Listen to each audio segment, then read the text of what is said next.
Light बंद करून दाखवू. ह्या इकडे कोपऱ्यात काय काय केले आपण, बरं का. हा हो, सगळ्यात महत्त्वाची मशीन आपली. ह्या मशीनीत सगळं इथं लाईटी चमकते बघा कसं आहे.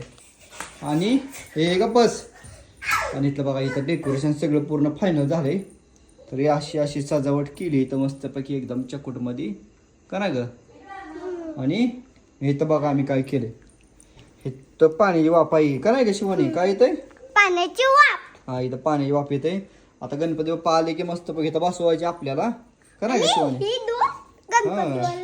तरी असं मस्तपैकी केले बघा. आतनं कसलं भारी केले बघा लाइटिंग आणि हे चकोटमध्ये एकदम भारी का नाही ग. सगळे लाईट कडन लावून घेतले इथं असं भारी असं, आणि असं केले मस्त छानपैकी. कसलं भारी दिसतंय का नाही.